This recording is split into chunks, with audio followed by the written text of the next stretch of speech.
এখনো যথেষ্ট সময় আছে। আমি জানি না তুমি কতটুকু সময় পড়াশোনার জন্য ব্যয় করছো। আমি এইটুকু বলবো, কলেজে যাওয়া আবশ্যক হলে অবশ্যই কলেজে যাও, গুরুত্বপূর্ণ প্রাইভেট থাকলে সেখানে অবশ্যই যাও। এরপরে খুব বেশি আড্ডাবাজি নয়, মাগরিব নামাজের একটু আগ মুহূর্তে বাড়ি পৌঁছে যাও, ফ্রেশ হয়ে নামাজ পড়ে পড়াতে মনোনিবেশ করো। প্রতিদিন রাত, সকাল, বিকেল এই সব মিলে কমপক্ষে যেন 10 থেকে 12 ঘন্টা পড়াশোনা হয়। মনে রেখো, একজন মেধাবী স্টুডেন্ট এমনিতেই হয়নি। তুমি অনেক দিন ভাবো আমি তার মতো হতে চাই, তার মতো মেধাবী হতে চাই, কিন্তু সেটি পারো না, কারণ পরিশ্রম করতে সবাই পারে না। পরিশ্রম করার জন্য প্রচুর পরিমাণে উদ্যমী হতে হয়, প্রচুর কিছু স্যাক্রিফাইস করতে হয়। আজকের পর মনে মনে একটা প্রতিজ্ঞা করো,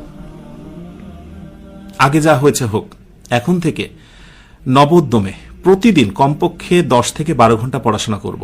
বিশ্বাস করো, এইভাবে তুমি যদি একটা মাস পড়াশোনা কন্টিনিউ করতে পারো, তোমার যে ল্যাকিংস গুলো রয়েছে, ফার্স্ট ইয়ারে যেগুলো ল্যাকিংস আছে সেগুলো পূর্ণ হবে, সেকেন্ড ইয়ারে পড়াটা অনেকটা এগিয়ে যাবে এবং মনে হবে পরীক্ষা যত দ্রুত হয় ততই ভালো।